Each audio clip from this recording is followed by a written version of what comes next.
Pessoal, na aula passada, a gente viu intervalo de confiança, foi antes do feriado, né? Intervalo de confiança. Não, desculpa, não foi foi antes do feriado. Intervalo de confiança e teste de hipótese. E quando a gente construía intervalo de confiança, fazia teste de hipótese, a gente sempre tinha um valor de referência populacional, né?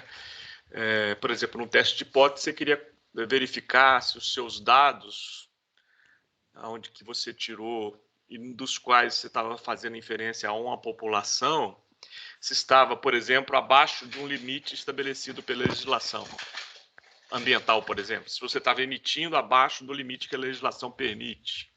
Então, o limite que a legislação permite é um valor de referência populacional que você tem, ou seja, a população dos seus dados deve estar abaixo desse limite, né? Ou então, um alvo de um processo para ele ser economicamente viável, ou seja, para você começar um processo ele ser economicamente viável, a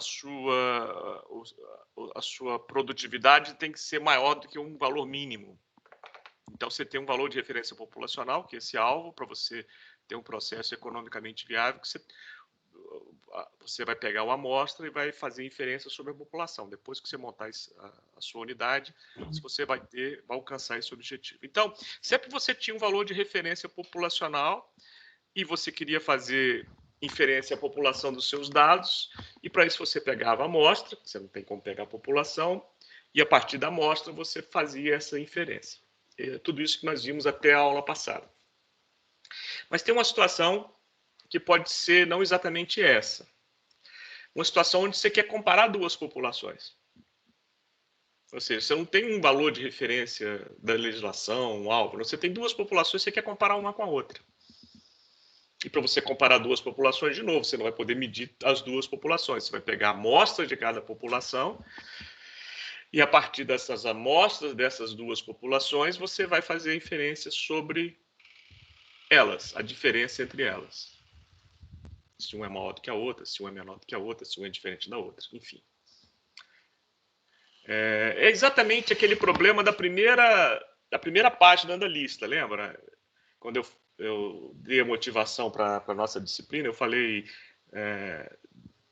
que você era um engenheiro e você tinha um método que nós chamamos hipoteticamente de método A, e teu amigo da concorrente bebeu demais e um dia falou que você estava ultrapassado, que o método B era melhor.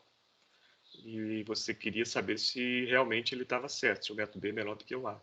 Então, veja bem, você não tem um valor de referência, você tem duas populações, o método A e o método B. Né? E para você saber se um é melhor do que a outra, você tem que tirar amostras dos dois métodos. Então, hipoteticamente, aí, na linguagem, na terminologia estatística, a gente chama isso de tratamento. Né? Você quer comparar esses dois tratamentos para saber se um é melhor do que o outro, se um é diferente do outro, enfim, dependendo do problema. Então, é isso que nós vamos ver na aula de hoje. Tá? Então, comparação de dois tratamentos. Você quer fazer inferência sobre duas populações. Se existe diferença entre elas, se uma é melhor que a outra, dependendo do caso. E para fazer inferência sobre duas populações, você tem que tirar a amostra dessas populações. Então, por exemplo, população 1, a qual que você quer fazer inferência. Você vai pegar uma amostra dessa população, a partir dessa amostra você vai ter uma média amostral e, consequentemente, uma variância amostral,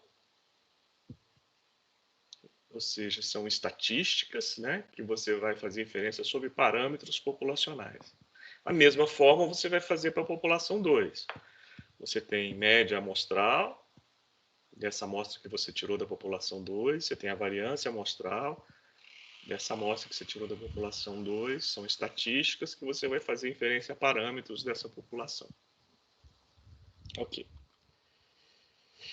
Então, a amostra 1, que é da população 1, vai ter um tamanho N1. O que é N1? É o número de dados dessa amostra. O número de dados que você usou na sua amostragem. com média populacional eta 1, é o parâmetro populacional, né, a qual você está fazendo inferência a partir dessa amostra, e desvio padrão populacional sigma 1 da população, outro parâmetro. De novo, com a população 2, mesma coisa. Você vai pegar uma amostra de tamanho agora N2, da população 2, e aqui é N2, né?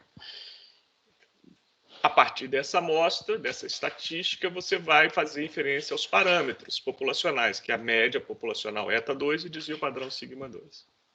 Importante, essas amostras são independentes, ou seja, o resultado que se obtém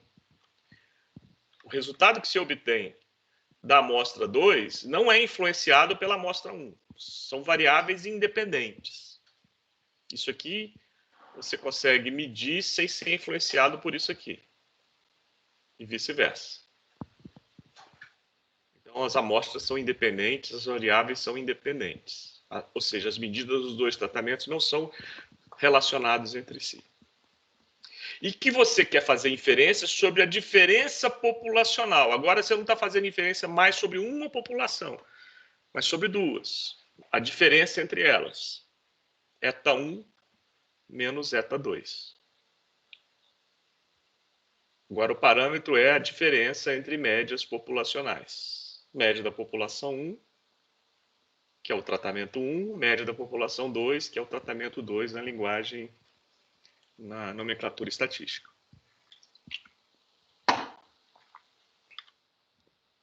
Aí nós vamos seguir o mesmo raciocínio que nós tivemos até agora. Como nós fizemos até agora, a gente separava a amostra grande de amostra pequena. Vou fazer uma pergunta, porque a aula sexta-feira foi feriado, para ver se ainda está fresco na sua cabeça. O que é amostra grande? Mais que 30 dados. Mais que 30 dados. Como é que você trata uma amostra grande? Distribuição normal. Normal. É isso aí. Então, nós estamos tratando dessa situação. Eu estou com uma amostra grande, ou seja, uma amostra com mais de 30 dados, e vou tratar por uma normal. Beleza? E aí eu vou usar o teorema do limite central, agora aplicado para a diferença entre médias, não apenas para a média. Antes, o teorema do limite central dizia o seguinte: se eu tenho vários y barra, né, esse y barra vai ter uma média populacional eta e uma variância sigma 2, sigma ao quadrado sobre n. Né? Isso é o limite central para uma população. Agora, para a diferença entre populações. Então, você tem uma diferença entre médias, do qual você vai fazer inferência amostrais, do qual você vai fazer inferência sobre diferença entre médias populacionais. E nós já aprendemos que não é bom fazer inferência pontual, né? Porque a confiabilidade de uma inferência pontual vale quanto? Qual a confiança que você tem para fazer uma inferência pontual? Zero. Né? A minha confiabilidade é zero e eu quero aumentar minha confiabilidade estatística. Então, eu vou fazer inferências de diferenças entre população a partir de diferença entre médias, e a variância é a soma das variâncias. Então, se antes era sigma ao quadrado sobre n, agora é sigma 1 ao quadrado sobre n1 mais sigma 2 ao quadrado sobre n2. Se isso é a variância, quem é o desvio padrão? É a raiz disso. Só que sigma eu não conheço. Como eu estou numa amostra grande, o que eu vou fazer? Eu vou substituir o sigma, vou fazer inferência a ele a partir de quem? Das variâncias amostrais, que eu conheço. Então, sigma 1 ao quadrado vai virar S1 ao quadrado. Sigma 2 ao quadrado vai virar S2 ao quadrado.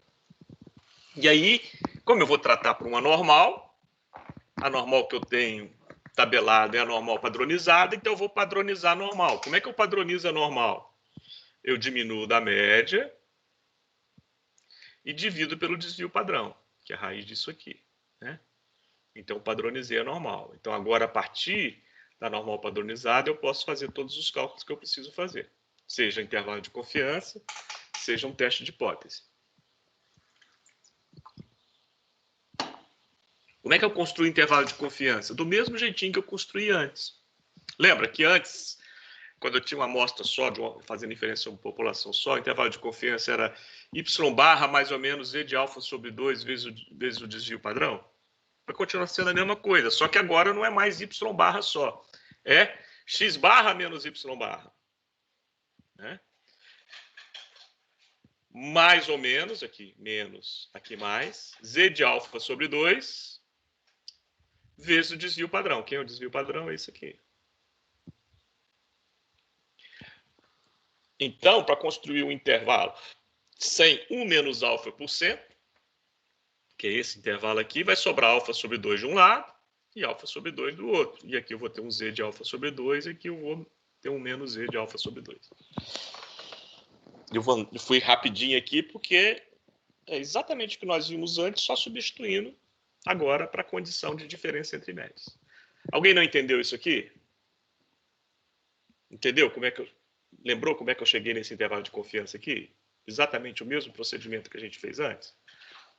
Alguém não entendeu? Esse silêncio está dizendo que todo mundo entendeu? É isso? Isso.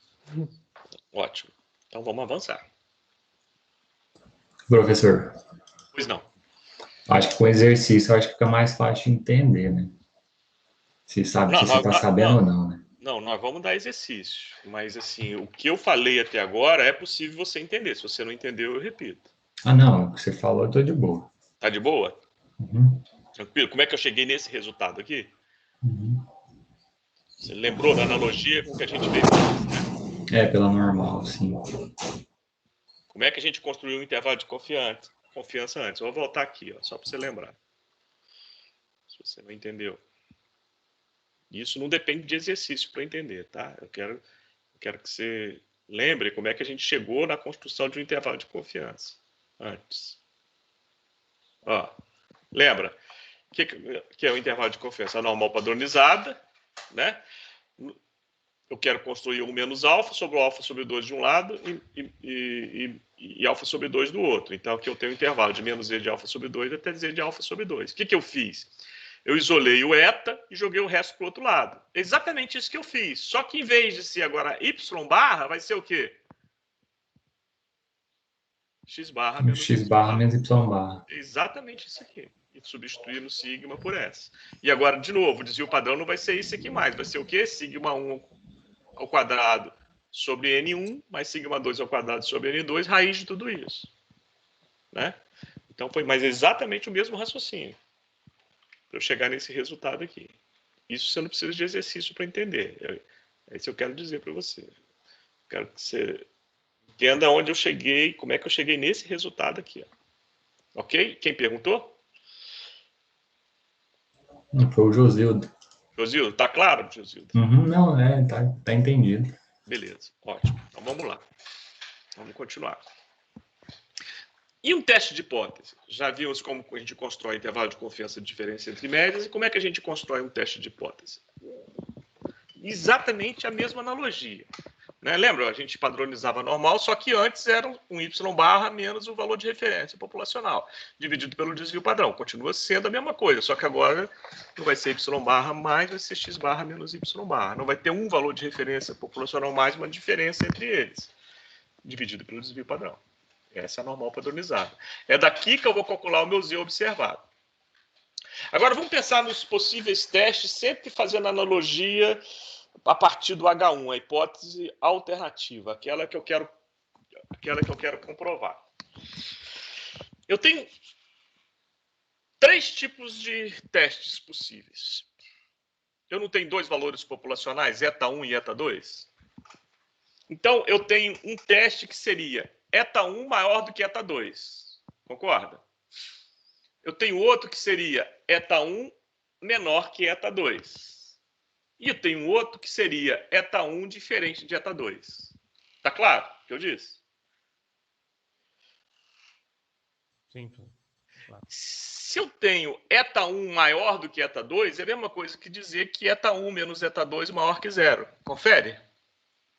Se eu tenho eta1 menor do que eta2, é a mesma coisa que eu dizer que eta1 menos eta2 menor que zero. E se eu tenho eta 1 diferente de eta 2 significa que é a mesma coisa que eu dizer que eta 1 menos eta 2 diferente de zero. Tá claro, gente? Sim. Beleza, ótimo. Então, se eu tenho um teste de hipótese desse jeito, eta 1 maior do que eta 2, ou eta 1 menos eta 2 maior que zero, é um teste unicaudal e a região de rejeição de H0 com alfa estabelecido, lembrando que alfa é a probabilidade máxima de ocorrer erro do tipo 1, não mudou nada, né? E aqui eu tenho um Z de alfa, essa área vermelhinha aqui é a região que eu rejeito H0. Se eu rejeito H0, eu aceito quem? H1, que é esse H1 aqui. Se eu tenho um teste de hipóteses, também unicaudal, do tipo eta 1 menor do que eta 2, ou seja, eta 1 menos eta 2 menor do que zero, a região de rejeição vai ser à esquerda da normal. Vai ser a cauda esquerda, com o mesmo alfa, e, consequentemente, aqui eu tenho um menos E de alfa. E a região de rejeição vai ser essa vermelhinha aqui. Se cair dentro do meu Z observado, que eu vou calcular por aqui, está dentro da região de rejeição. O que significa isso? Rejeito H0, aceito H1. Quem é o H1? É isso aqui, ó. Eta 1 menor do que eta 2, ou eta 1 menos eta 2 menor do que zero. Esses são os dois unicaudais. Se eu tenho um bicaudal, ou seja, o teste do tipo eta 1 diferente de eta 2, ou eta 1 menos eta 2 diferente de zero, para um nível de significância alfa, eu divido esse alfa por 2, metade fica de um lado, metade fica do outro, e a região de rejeição são as duas, ou aqui ou aqui. Calculo o Z observado e vejo se vai cair de um lado ou de outro, e aí eu rejeito ou não H0. Se cair dentro, rejeito, se cair fora, não rejeito. Tudo bem até aqui? Agora, olha que interessante. Independente do teste que eu fizer, o valor de referência da diferença entre médias vai ser sempre zero. Olha, percebe? Ó, eta 1 menos eta 2 maior do que zero, eta 1 menos eta 2 menor do que zero, eta 1 menos eta 2 diferente de zero. Olha que legal. Isso vai dar qual a consequência? Vai dar a consequência que esse eta 1 menos eta 2 aqui vai ser zero, independente do teste que eu tiver. Tá claro? Então, como é que eu vou calcular o meu Z observado? X barra menos Y barra dividido pelo desvio padrão, que é isso aqui. Tudo bem, pessoal? É uma pergunta. Tudo bem? Você entendeu por que isso aqui é zero? Sim. Ótimo. Então, bola para frente. Professor, eu não entendi direito. Você podia explicar, por favor? Quem está perguntando? Gustavo. Isso mesmo, Gustavo. Faz isso, viu? Se você não entendeu, para que não tem problema nenhum em repetir, porque isso é importante. Então, Gustavo, antes, quando eu tinha um dado só, isso aqui era um valor de referência populacional, não era? Uhum. Agora eu não tenho mais uma população só, eu tenho duas populações. Certo. Certo? E eu arranjei o meu teste de forma conveniente. Independente do teste que eu fizer, eu tenho uma dessas três possibilidades. Você vê outra? Não, vejo só essas três. Só essas três. Então, olha só, eu poderia colocar eta 1 maior do que eta 2, não poderia? Sim. O que significa que é a mesma coisa que eta 1 menos eta 2 maior do que? Zero. Então, qual é o valor de referência aqui? É o zero. Zero. Aqui. É zero também. E aqui? Também é zero. Então, quando eu coloco como diferença entre médias, qualquer resultado vai dar zero. Sim, entendi. Então, esse valor aqui vai ser sempre zero, independente do teste que eu fizer. Ok. Entendi. Ok, Gustavo. Vamos mandar Obrigado. De nada. Então, nós estamos tratando de amostra grande. Vamos fazer os exemplos que alguém pediu aí no início. Eu sou engenheiro de materiais. Eu quero comparar os índices de resistência de dois tipos de madeira usado na construção civil. Para isso, vou selecionar duas amostras aleatórias com 100 corpos de prova. Amostra grande ou amostra pequena? selecionou só Grande. duas, então? O que é, né? Você selecionou duas, né? Duas com quantos dados? 100 é grande, né? Ah, então é grande. Duas, porque eu estou querendo comparar duas populações. Mas qual o tamanho amostral? É grande. Então, quem que vai me dizer se a amostra é grande ou pequena? O tamanho da minha amostra. É grande ou pequena? É grande. Grande. Então, estou falando de amostra grande. Então, estou falando de normal. E aí, vamos lá. Eu peguei esses corpos de prova, fiz uma estatística descritiva, medi as resistências, fiz uma estatística descritiva e a média da unidade de resistência deu para madeira A 20,7, para madeira B deu 18,5. O desvio padrão dessa primeira amostra aqui deu 6,3, portanto a variância é o quadrado disso. O desvio padrão dessa madeira B aqui deu 5,8, portanto a variância é o quadrado disso. E o tamanho da amostra são 100 dados de capa. Eu peço para vocês construir um intervalo de confiança de 95% para a diferença de resistência entre esses dois tipos de madeira. Essa é a primeira parte do problema. A segunda parte é, depois que você construir esse intervalo de confiança, construa um teste de hipóteses para verificar se existe diferença significativa entre essas duas madeiras. Imagina que você é um engenheiro civil, você está com duas madeiras, dois tipos de madeira, você quer fazer o seguinte teste. Bom, vou verificar se tem diferença. Se não tiver diferença, eu vou usar a mais barata. Eu vou ganhar no custo, mas desde que não vou perder em qualidade. Né? Então, você quer saber se estão diferentes. Se forem diferentes, se forem iguais, se não forem diferentes, você vai usar a mais barata. Esse é o objetivo. Beleza, então vamos lá. Vamos começar com o intervalo de confiança, depois vamos fazer o teste de hipótese. Intervalo de confiança de 95% para a diferença de resistências de dois tipos de madeira. Ó, vamos lembrar do intervalo de confiança que a gente falou agora há pouco, é isso aqui, né? Ó. X barra menos Y barra mais ou menos Z de alfa sobre 2 vezes o desvio padrão. Beleza, vamos fazer isso. Tá aqui, ó. Intervalo de confiança, X barra menos Y barra, mais ou menos Z de alfa sobre 2, vezes o desvio padrão. Bom, se o intervalo de confiança é 95%, então 95% está aqui no branquinho. Sobrou quanto fora do branquinho? 5%.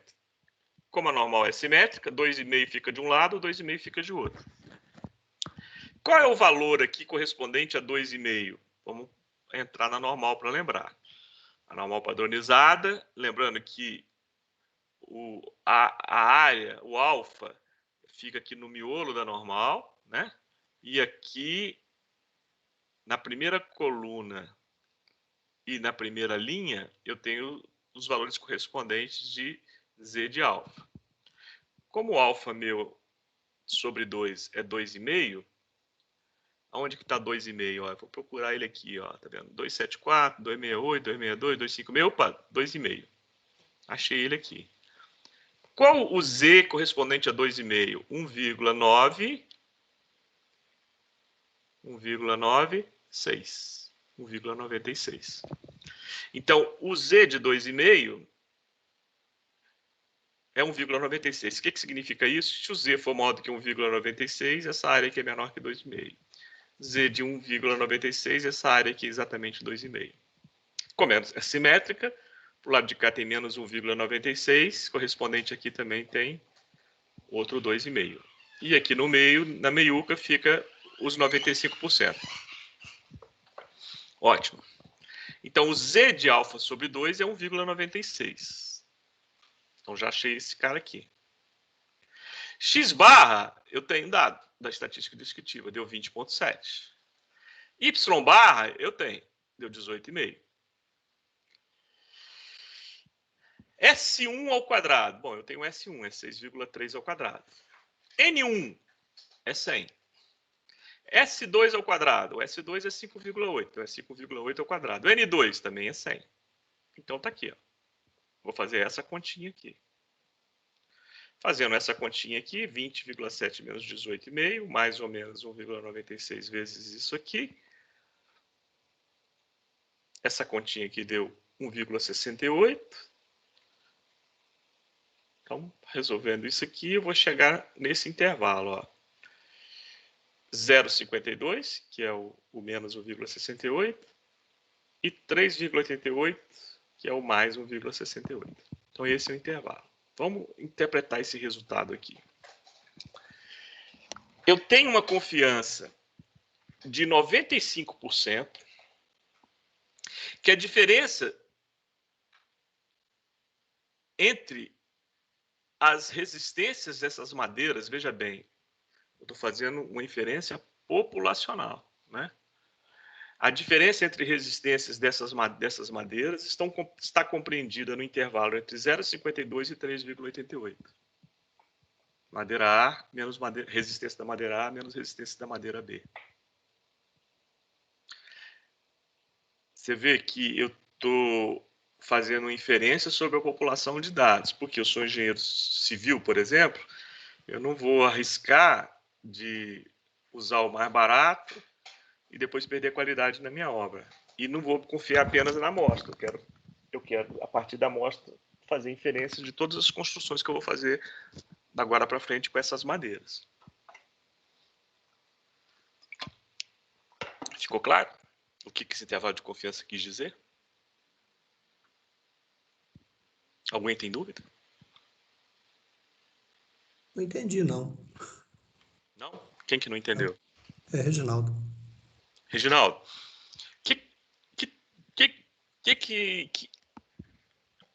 o que você espera desse intervalo de confiança? Que ele te dê a diferença entre resistência dessas madeiras. Quais madeiras? Madeira A e B. O que significa esse resultado aqui? Que eu tenho uma confiança de quantos por cento? 95%. Que as diferenças entre resistência da madeira A com a madeira B, ou seja, a diferença da A menos a B, em termos de resistência, está compreendida em qual intervalo? 0,52 e 3,88. Em unidade de resistência da madeira. Ah, tá. Ok? Então isso não me diz qual que é melhor ou qual que é pior ainda, né? Será que você não consegue inferir alguma coisa a esse respeito? O intervalo de confiança você construiu. Você não está fazendo uma inferência pontual mais. Você está fazendo uma inferência de intervalo. Mas eu fiz uma segunda questão nesse problema.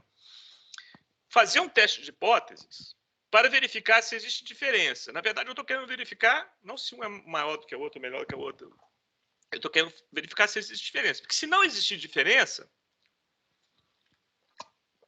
eu vou usar a mais barata. Se existe diferença, não. Aí eu vou avaliar se o custo-benefício de usar a mais barata em termos de perder qualidade. Beleza? Eu faço uma pergunta para vocês. A partir do resultado do intervalo de confiança, eu vou construir o teste de hipótese. Independente, eu não vou ser preguiçoso e não construir. Mas eu já posso inferir o resultado que vai dar esse teste, não posso?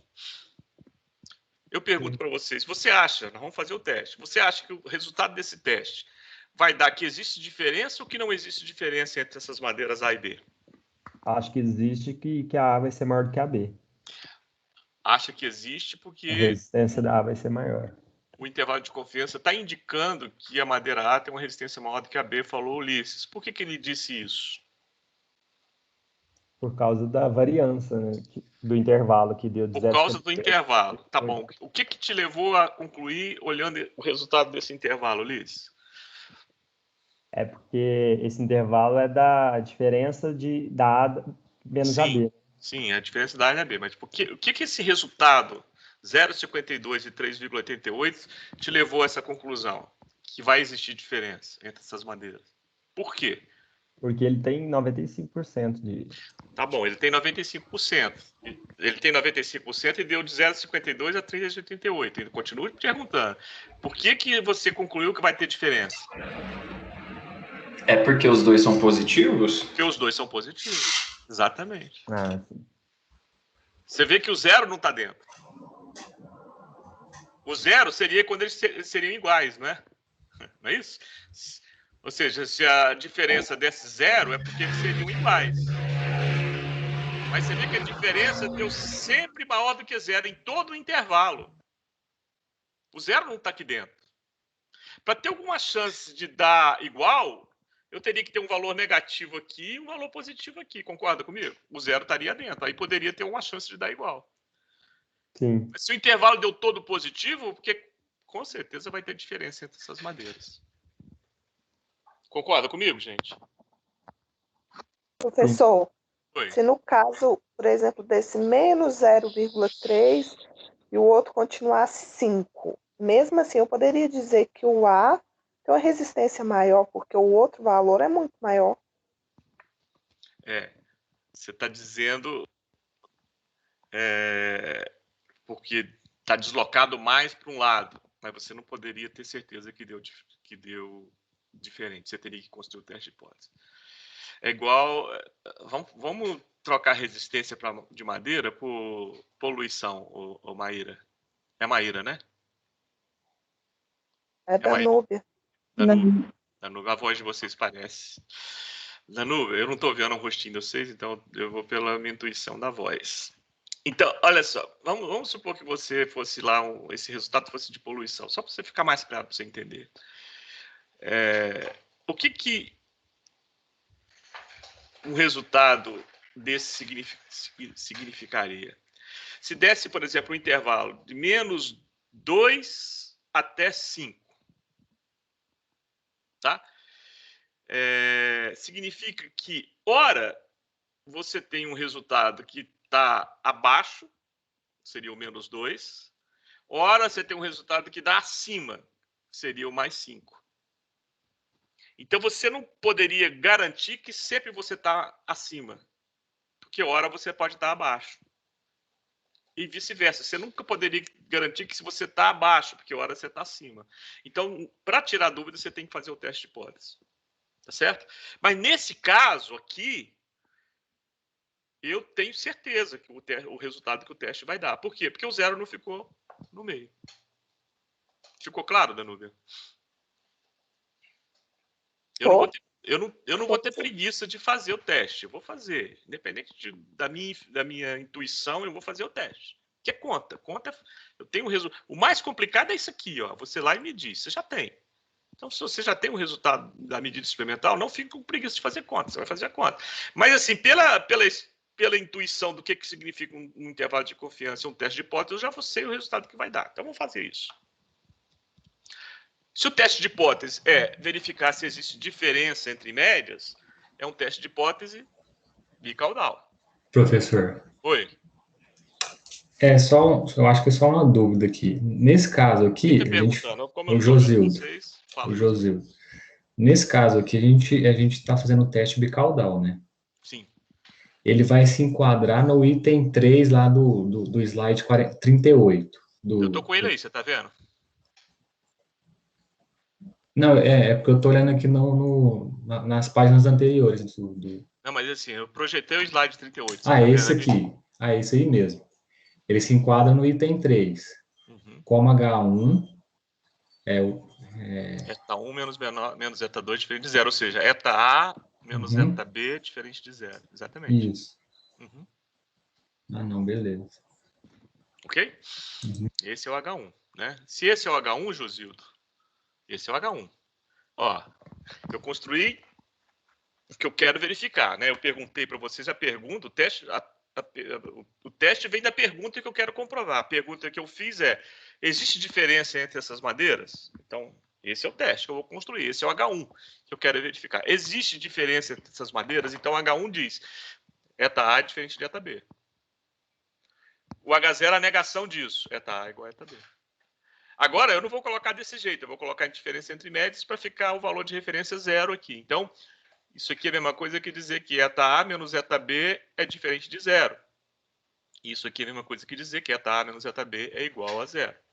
Então, esse é o teste de hipótese. Construir. Qual o nível de significância? 5%.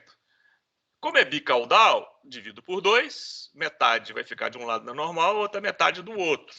Metade de 5 é 2,5. Então, 2,5 desse lado, 2,5 desse lado. Qual o Z de alfa sobre 2. Nós já fizemos essa conta hoje ainda, né? 1,96, lembra? Aqui, ó. 2,5 está aqui. O Z de 2,5 é 1,96. Então, 1,96 fica aqui, menos 1,96 fica aqui. Essa é a rejeição, essa vermelhinho, seja de um lado, seja do outro, é a região de rejeição de H0. Se cair aqui dentro, meu Z observado, significa que eu rejeito isso aqui, que elas são iguais. Consequentemente, eu aceito isso aqui, que elas são diferentes. Beleza? Então, vamos fazer a conta. Lembrando que o valor de referência populacional vai ser 0, né? 0. X barra deu 20,7. Y barra deu 18,5. 20,7 menos 18,5. S1, 6,3. S2, 5,8. Então, S1 ao quadrado, 6,3 ao quadrado. S2 ao quadrado, 5,8 ao quadrado. E o número de dados, 100. 100 para cada. Beleza. Fiz essa continha, deu 2,569. 2,569 caiu onde? Dentro ou fora da região de rejeição? Estou perguntando. Dentro. Dentro. Se está dentro, eu rejeito quem? H0. H0. Consequentemente, eu aceito quem? H1. Consequentemente, eu concluo que, conforme eu esperava pelo resultado do intervalo de confiança, existe diferença significativa entre as resistências desses dois tipos de madeira. Eu não posso escolher basicamente pelo custo, apenas. É claro que aqui você sabe que se existe diferença e que essa diferença deu positiva é porque a madeira A tem uma resistência maior do que a madeira B. Ô, professor. Oi? O Josildo de novo. Sim. No caso, quando eu estou fazendo o teste de hipótese, eu sempre vou trabalhar com uma hipótese do eta 1 ser igual ao eta B, e a outra hipótese é o eta 1 ser diferente de eta B. No bicaudal, sim. Do bicaudal, tá. Beleza. Porque essa foi a pergunta que eu fiz, ó. Uhum. Tá? Então, se eu fiz essa pergunta, aqui já estou direcionando o teste que você tem que fazer. Beleza? Uhum. Aí, se for de unicaudal, tem que verificar... Se a pergunta que eu tivesse feito para você fosse a seguinte, ó, verificar se a resistência da madeira A é maior do que a resistência da madeira B. Aí é outro teste, seria o unicaudal. Mas não aí foi seria o primeiro da página 38. Exatamente. Ô Marquinhos, o H1 sempre vai atender a pergunta e o H0 sempre vai ser ao contrário, a negação. A negação, exatamente. Tá, entendi. Exatamente. E a pergunta vem de um interesse seu prático, né? A pergunta é sempre de um interesse prático de quem está fazendo o teste. Beleza? Beleza. Podemos avançar, pessoal? Professor, tem só uma pergunta. Pode acontecer... Se identifica quando quem for fazer a pergunta, só para mim, eu entendi minha curiosidade aqui, porque eu não estou vendo você. Quem? Ítalo. Tá A pergunta é a seguinte. Poderia acontecer do intervalo, nesse exemplo o tipo 3, poderia acontecer do intervalo de confiança ter um número negativo e um número positivo, ou seja, dentro do intervalo ter o 0, e mesmo assim rejeitar o H0? Não, né? Pode acontecer. Dependendo. Tá. Agora isso aqui não teria chance de você aceitar H0. Concorda comigo? Concordo, com certeza. Eu só estou perguntando assim, por exemplo, se fosse menos 0,52 até 3,88, poderia acontecer de você também rejeitar o H0. Tá, ok. Você tem que fazer o teste. Aí você não sabe o resultado final, mas aqui você sabe. Beleza. Certo?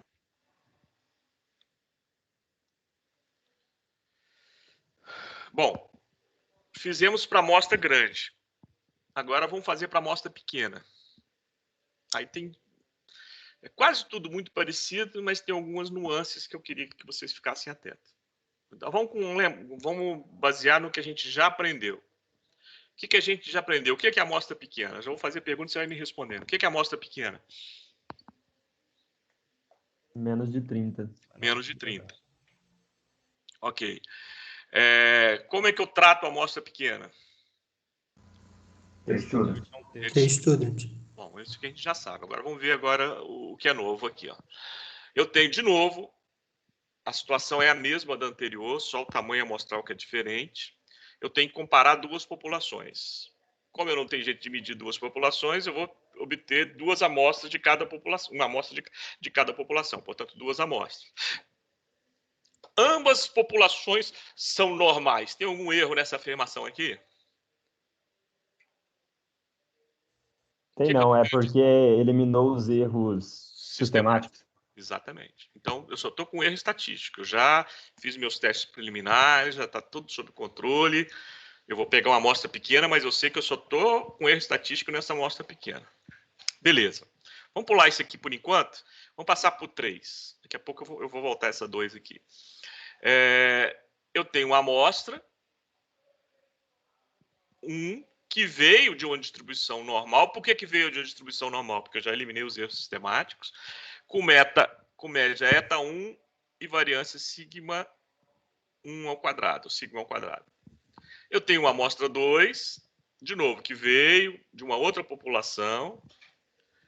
Da mesma forma, é normal porque eu já eliminei os erros sistemáticos. Beleza. E mesma coisa de antes, essas medidas são independentes. Um resultado não interfere no outro. Eu quero fazer inferências sobre a diferença entre médias. E a variância é isso aqui. Só que antes, o que eu fiz? Eu substituí, quando eu estava com uma amostra grande, sigma 1 por S1, mas de uma amostra grande. Eu substituí sigma 2, que eu não conheço, por S2, de uma amostra grande. Só que agora eu tenho uma amostra pequena, eu não vou fazer mais isso. Aí eu vou perder confiabilidade. Em vez de fazer isso, eu vou fazer uma variância ponderada para aumentar o meu grau de liberdade, para aumentar a minha confiabilidade. Então, eu vou fazer o quê? Eu vou pegar os dados das duas amostras, que vêm das duas populações. Portanto, eu tenho a variância amostral de cada amostra, que é isso aqui, soma dos quadrados desvio da média dividido pelo grau de liberdade. E vou calcular uma variância ponderada. Como é que eu faço isso? Eu multiplico a variância da amostra 1 pelo grau de liberdade da amostra 1. É isso aqui, ó, no numerador. Faço a mesma coisa para a amostra 2. Multiplico a variância da amostra 2 pelo grau de liberdade da amostra 2. Tá, é isso aqui. E divido pela soma dos graus de liberdade. Quem é a soma dos graus de liberdade? N1 menos 1 mais N2 menos 1. Então, isso vai dar N1 mais N2, menos 1 com menos 1, menos 2. N1 mais N2, menos 2.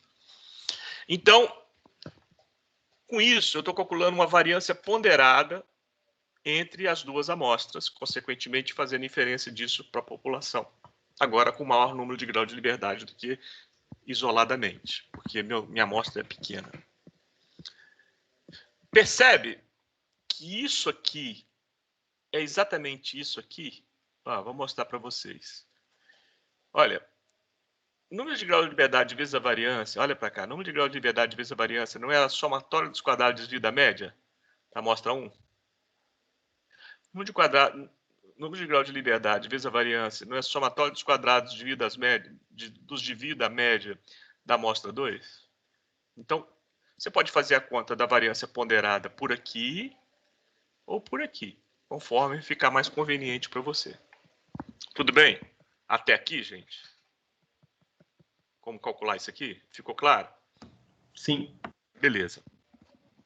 Bom, aí, o que você vai fazer? Você vai substituir aqui, em vez de substituir sigma 1 por S1, você vai substituir sigma 1 por SP. E aqui da mesma forma, em vez de você substituir sigma 2 por S2, você vai substituir sigma 2 por SP. Isso é a variância. E o desvio padrão? É a raiz quadrada disso aqui. Então, vamos lá. Então, olha só. O que é T? Né? É o valor da amostra menos o valor de referência da população dividido pelo desvio padrão.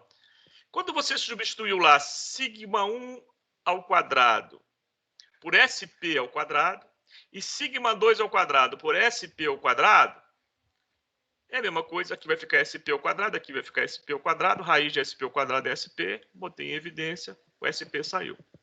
Entendeu por que o desvio padrão agora é isso aqui? Alguém tem dúvida? Para amostra pequena? Não. Tá claro? Porque senão não tem dúvida, né? É porque não entende. Beleza. Ótimo. Agora tem uma outra informação que eu preciso para amostra pequena e ter estudo. Qual é essa outra informação? Número de grau de liberdade. Qual é o número de grau de liberdade?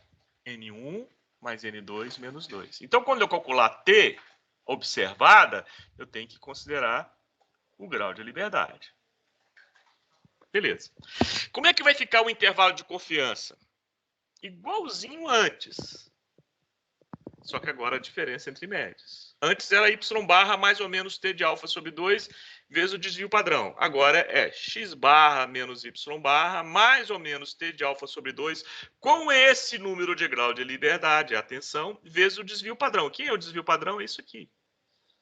SP raiz de 1 sobre N1 mais 1 sobre N2, porque eu botei o SP ao quadrado em evidência. N1 número de dados, N2 número de dados. Tudo bem até aqui? Estou perguntando? Tá claro? Professor, Oi. eu tô com uma dúvida, mas eu acho que é mais matemático, assim. Quem A questão está perguntando? Alexandre, desculpa. Quem? É mais Alexandre. Alexandre.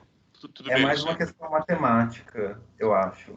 É porque Sim. aqui, no denominador, né, de t igual aí tem a expressão, né? O s saiu para fora, mas, tipo, antes aqui dentro, era s ao quadrado? Não, não era s ao quadrado. Era. Você substituía. Lá na grande, você substituiu o sigma 1 por quem? S1 ao quadrado. Certo? Aqui, Certo. você substituiu o sigma 2 lá na amostra grande por S2 ao quadrado. Agora, o que você vai fazer? Você vai substituir o sigma 1 por SP ao quadrado. O sigma 2 por SP ao quadrado. Então, vai ficar como aqui? Isso aqui vai ficar como? A variância. SP ao quadrado sobre N1 mais SP ao quadrado sobre N2. Certo? E o desvio padrão? A raiz disso. Então, é a raiz de SP ao quadrado sobre N1 mais SP ao quadrado sobre N2. Sim. SP ao quadrado sobre N1, SP ao quadrado sobre N2. Você põe SP ao quadrado em evidência, a raiz disso é SP. Eu só dei uma boiada aqui, então. Obrigado. Tudo bem? Joia. Tudo bem até aqui, então, pessoal? Então, vamos lá. Ó. Chegamos na variância ponderada e chegamos no T.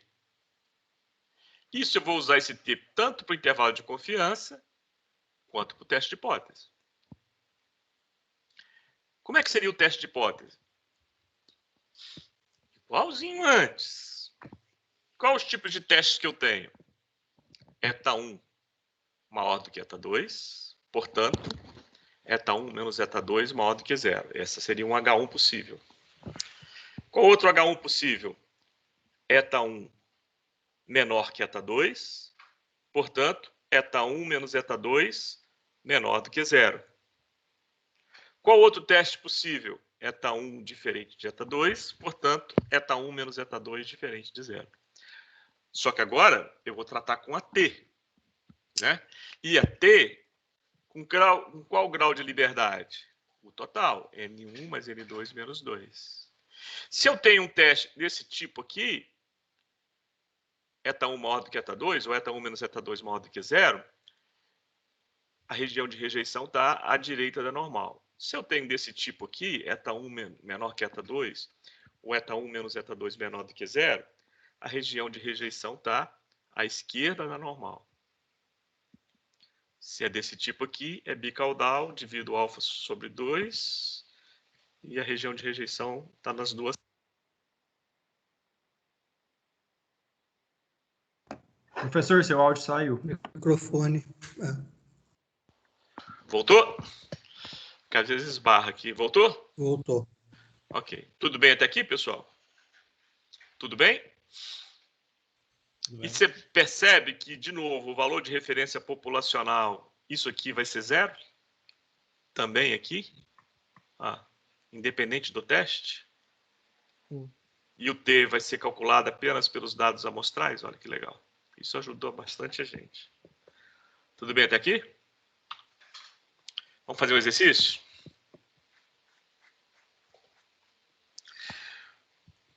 Um experimento é conduzido num laboratório para verificar se dois métodos diferentes de tratamento de madeira produzem índices de resistências diferentes. Então, aqui, não é que as madeiras são diferentes, é que essas madeiras vão ser tratadas por métodos diferentes. Essa madeira vai ter um tratamento e esses tratamentos são diferentes. Para isso, 25 corpos de prova é tirado de uma mesma tora, ou seja, a madeira é a mesma. O tratamento que ela vai ser submetida que vai ser diferente. 25 corpos de prova tirados de uma mesma tora. E são divididos aleatoriamente para receber os dois tratamentos. Vou chamar de tratamento 1 e tratamento 2. E depois de receber os dois tratamentos, eu vou calcular o índice de resistência após 3 semanas. Obter um intervalo de confiança para a diferença de resistência dessas madeiras após esses dois tratamentos. Ficou claro?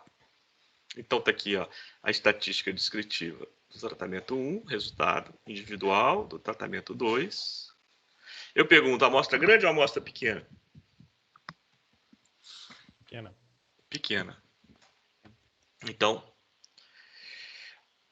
com esses dados aqui, eu faço o cálculo da estatística descritiva, eu calculo a média amostral do tratamento 1 após o tratamento 1, a média amostral após o tratamento 2, a variância amostral após o tratamento 1, a variância amostral após o tratamento 2, o número de dados do tratamento 1, o número de dados do tratamento 2. Portanto, eu tenho aqui a somatória dos quadrados do desvio da média, né? Como é que eu cheguei nesse resultado aqui, né? 44 menos 45,15 ao quadrado, mais 44 menos 45,15 ao quadrado, mais 56 menos 45,15 ao quadrado, pontinho, pontinho, até o final eu chego nesse resultado aqui. Mesma coisa, como é que eu chego nesse resultado aqui, 840? 35 menos 42,25 ao quadrado, mais 47 menos 42,25 ao quadrado, eu chego nesse resultado aqui. E que você vai perceber que esse resultado aqui também é a variância vezes o respectivo desvio padrão. Né? 63,97 vezes 13 dá também esse resultado aqui. Conceito de variância. Mesma coisa aqui. Isso aqui também é o produto disso aqui. Beleza. Então, por aqui ou por aqui, eu calculo a variância ponderada. Né? Por aqui, S1 ao quadrado, 63,97 ao quadrado, vezes o grau de liberdade do primeiro tratamento. 13 menos 1, 12. S2 ao quadrado, 76,39, vezes o grau de liberdade. 12 menos 1, 11. Dividido por soma dos graus de liberdade. N1 mais N2, 13 mais 12, menos 2. Que dá 25 menos 2, 23. Esse resultado aqui é 69,9, que é o SP ao quadrado. O SP, a raiz disso, 8,36. Eu chegaria nesse mesmo resultado, ou seja, 69,9, somando isso com isso e dividido por 23. É a mesma coisa. Mesmo raciocínio. Ok, eu quero um intervalo de confiança de 95%. Se é de 95%, o alfa é 5%. O alfa sobre 2, 2,5%. Então, eu tenho que achar um T de alfa sobre 2, ou seja, um T de 2,5%, com quantos graus de liberdade? O total, N1 mais N2 menos 2. Portanto, com 23 graus de liberdade. Eu botei aqui o resultado do T. Vamos ver onde a gente achou esse 2,069 aqui. Ó. Vamos lembrar da tabelinha do T. Primeira coluna, grau de liberdade. Eu estou com 23. Eu estou nessa linha aqui, então. Resultado dessa linha. Eu quero um alfa sobre 2 de 2,5. 2,5 está aqui. Então, 2,069. Um T de 2,5 com 23 graus de liberdade é 2,069. Beleza. Repetindo esse resultado aqui, ó, eu achei um S, uma variância de 69,9, portanto, um desvio padrão de 8,36.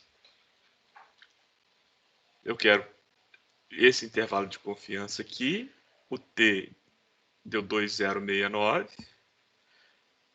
Portanto, o intervalo de confiança de 95% é x barra menos y barra, mais ou menos o T de alfa sobre 2 com 23 graus de liberdade, ou seja, o 2,069, vezes o desvio padrão. Alexandre, lembra que o desvio padrão, né? É SP, porque eu botei ele em evidência, raiz de 1 sobre N1 mais 1 sobre N2. Vamos substituir valores. X barra 45,15, Y barra 42,25, o T de 2,5 com 23 graus de liberdade é o 2,069, o SP é a raiz do SP2, é 8,36, número de dados de 1, 13, número de dados de 2, 12, fazendo a continha, isso aqui deu 6,92, isso aqui deu 2,9, portanto, o intervalo de confiança é 2,9 mais ou menos 6,92. Portanto, menos 4,02 até 9,82. Vamos interpretar esse resultado comigo aqui?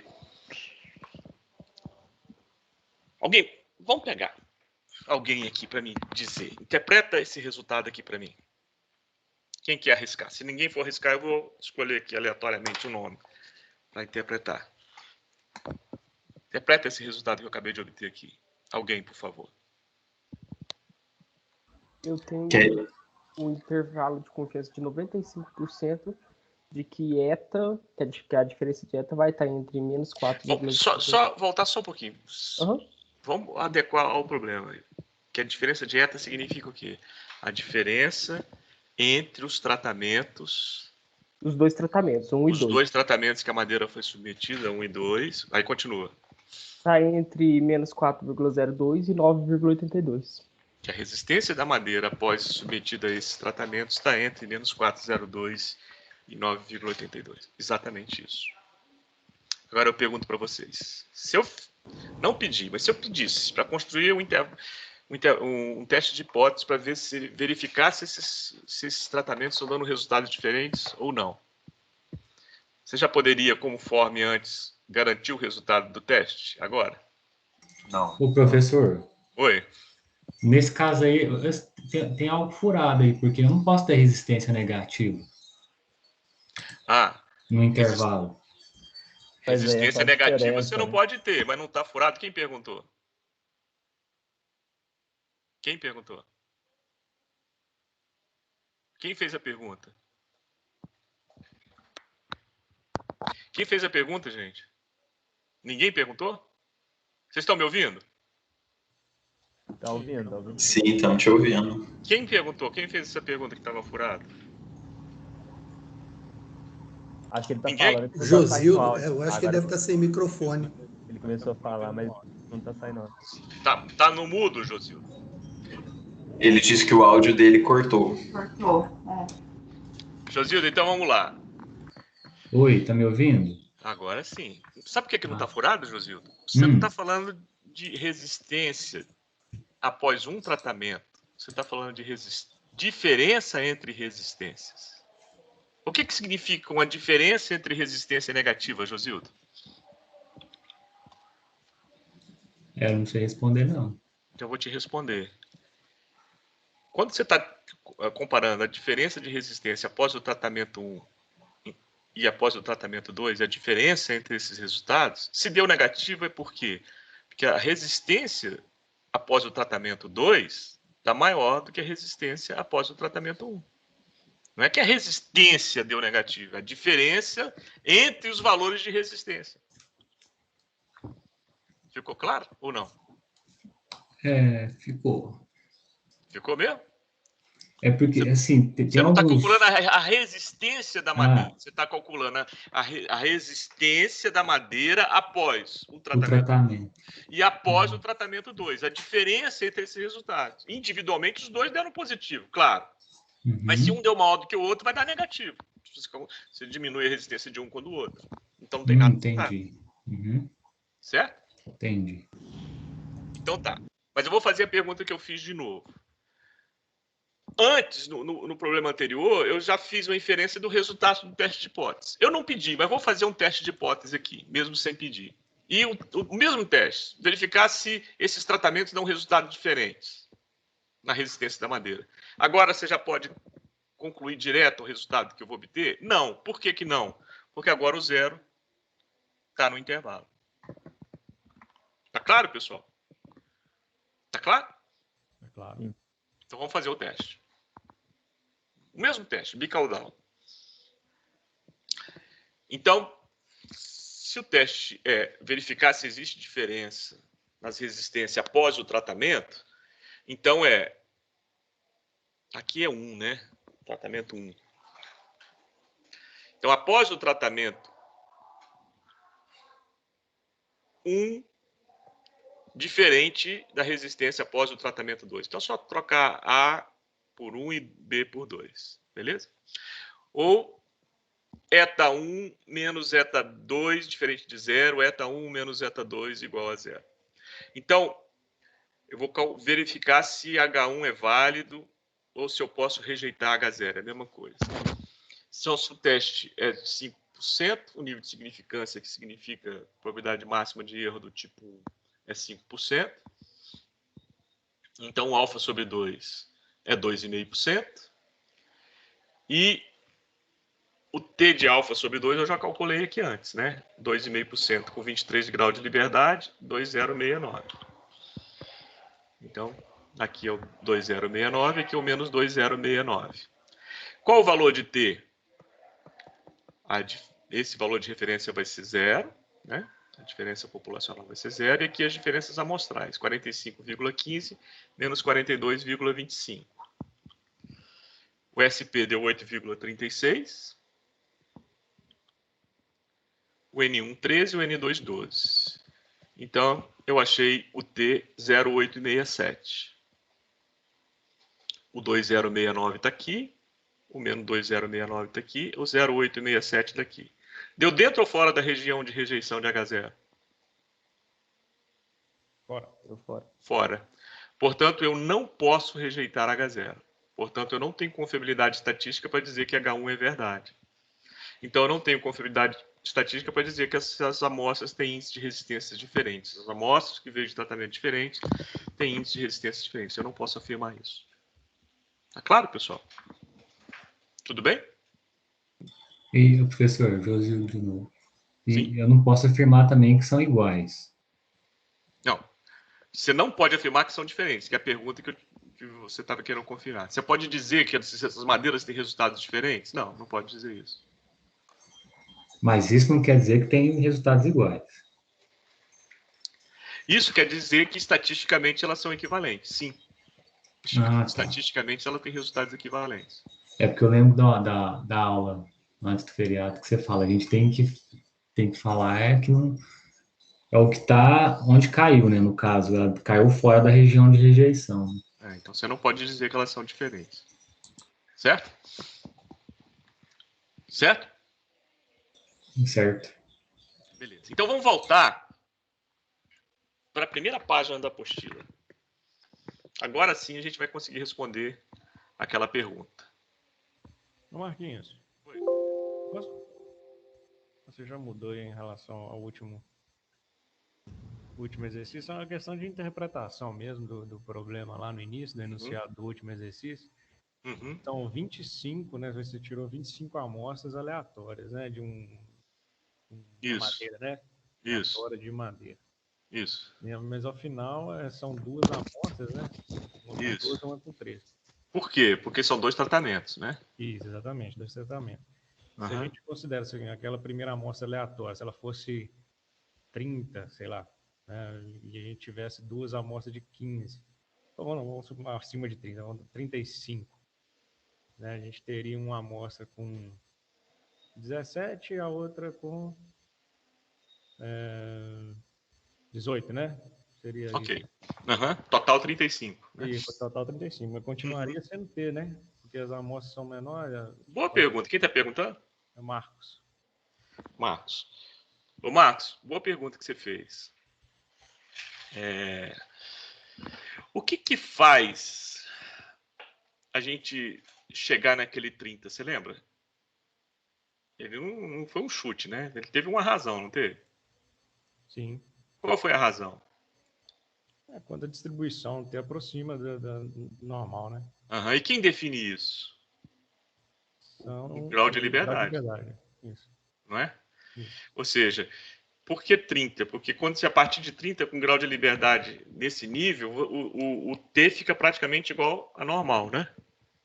Certo? Exatamente. E aí, a sua análise, o T que você usa é do grau de liberdade individual ou da soma dos graus de liberdade? Nesse caso, na soma, né? Então, qual o grau de liberdade você tem que considerar? O individual ou da soma dos graus de liberdade? Para ter da parecida a própria normal? Da soma. Então, no exemplo que você deu, viraria normal. Você poderia ter tratado com a normal. Ficou claro? Claro isso. Obrigado. Ok.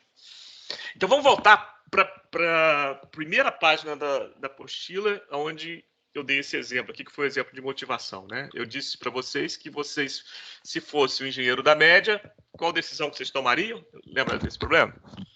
Se vocês fossem o engenheiro da média, que decisão vocês tomariam? A gente vai falar método B é maior que o método A. Que o método B é maior do que o método A. Se você fosse daquele cara que gostasse de planilha eletrônica, né? Você poderia já começar a fazer a conta, né? O que significa uma diferença de 1,3 unidades aqui na produção, em termos de ganho mensal, ganho diário, ganho mensal, ganho anual? Você chegaria com planilha para o seu chefe, chefe, se a gente mudar aqui, nós vamos ganhar aqui por ano tantos milhões de dólares a mais, né? Muita gente gosta de fazer isso, né? Mas isso não te pertence mais, né? Se uma coisa que eu quero que ao final do curso você passe a ser é deixar de ser engenheiro da média. Então, você não vai fazer isso de jeito nenhum. Você tem duas situações, você tem duas populações, uma que vem do método A, outra que vem do método B. Então, você vai fazer um teste de hipótese agora para tomar a decisão com confiabilidade estatística. Não foi? E agora, então, você tem 10 dados que veio do método A, 10 dados que veio do método B.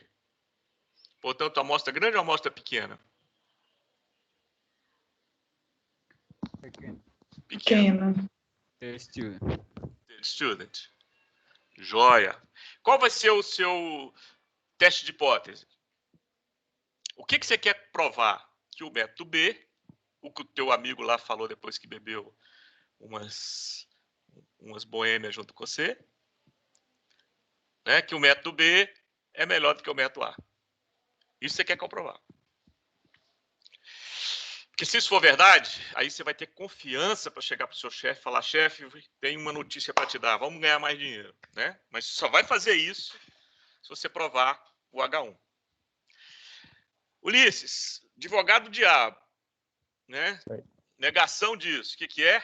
O método B não é melhor. Não é melhor, ou seja, não é que é só menor. O igual também não serve, porque você não vai investir para ficar 0-0, né? Igual o Corinthians faz, o seu time aí, né? Ele gasta milhões e continua time ruim, né? Não vai fazer isso, né, Ulisses? Então, qual é... Então, esse é o teste de hipótese. Vamos colocar isso em termos de diferença entre médias. Eta B menos eta A maior do que zero. Eta B menos eta A menor ou igual a zero, é o H0. Veja que o valor de referência populacional é zero, como sempre. Nível de significância que a gente vai usar, vamos usar o padrão, 5%. Ótimo. Então, qual é o T que a gente vai achar aqui para o teste? Meu teste é de qual tipo desses três aqui, ó? De qual tipo desses três que é meu teste? É do tipo 1, tipo 2 ou tipo 3? É do tipo 1, né? Tipo 1. Não Né? dá- É maior do que Aqui 0. eta 1 é eta B, eta 2 é eta A, né? Eta B menos eta A maior do que 0, não é isso? É do tipo 1, desse tipo aqui. Joia, tipo 1. E qual é o valor para mim achar a região de rejeição de H0? Como é que eu acho? Quantos graus de liberdade eu tenho? 18. 18. 10 mais 10 menos 2. 18 graus de liberdade. Qual o alfa? 5%. Então, 5% com 18 graus de liberdade, 1734.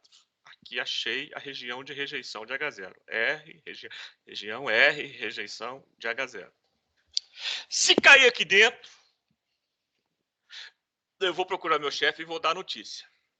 Se cair aqui fora, vou ficar quietinho, né? No máximo que eu vou falar pro meu amigo, falar assim, ó, você bebeu demais e falou besteira, viu? Você não tá com nada. Esse negócio de seu meta aí é melhor, é furado. Né? Então, vamos fazer o teste. Como é que eu faço o teste? Calculo o T observado. Como é que eu calculo o T observado? Então tá aqui o teste, né? Tá aqui os meus dados, né? A diferença de 1,3 lá que eu tinha encontrado. Vou calcular a variância ponderada. Calculei por aqui para ficar diferente um pouquinho. Calculei pela somatória dos quadrados de da média. Tem um errinho aqui, tá? Aqui não é 13, não. A culpa de pegar Ctrl+C e Ctrl+V, né? Aqui é 10 e aqui é 10, né? 10 amostras de cada. Mas esse resultado aqui está certo. Então, a soma dos quadrados somatórios da média, dividido pelo grau de liberdade total, que é 18, eu achei a variância ponderada 10,87. Desvio padrão raiz disso, 3,297. Então, está aqui, ó, o valor de referência populacional é 0. A diferença entre as médias deu 1,3 unidades, que é a diferença entre esses resultados. Né? O SP 3,297. 1 sobre 10, tamanho da amostra 1, tamanho da amostra 2 é exatamente 10. Achei 0,88. 0,88 está dentro ou fora da região de rejeição de H0? Tá fora. Fora. Fora. E muito fora. E muito fora. Conclusão? Que eu não posso aceitar o H1, né? Não tenho confiabilidade estatística para dizer que o método novo é melhor. Ou seja, vou ficar quietinho, não vou procurar meu chefe, não vou pagar esse mico. Se eu quiser sacanear meu amigo, eu ainda posso chamar ele para uma outra rodada de cerveja e falar com ele que o acho dele estava furado.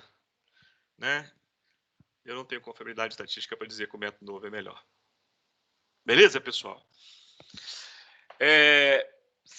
Daqui a pouco vocês vão ter aula da Gláucia, dos meninos aí, e ver o que a gente fez hoje na parte teórica, ela vai fazer lá no estatística. O que a estatística faz? Por exemplo, nesse exemplo aqui, ó, ele pega o T observado, esse valor de 0,88, ele sobe aqui e calcula a área.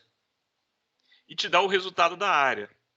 Esse resultado vai dar maior do que 5%, que é o nível de significância do teste. Então, se deu maior do que 5%, significa que está fora da região de rejeição de H0. A interpretação é a mesma, só que ele faz por caminhos diferentes. Tudo bem até aqui, pessoal? Okay. Tranquilo? Tranquilo. Tranquilo.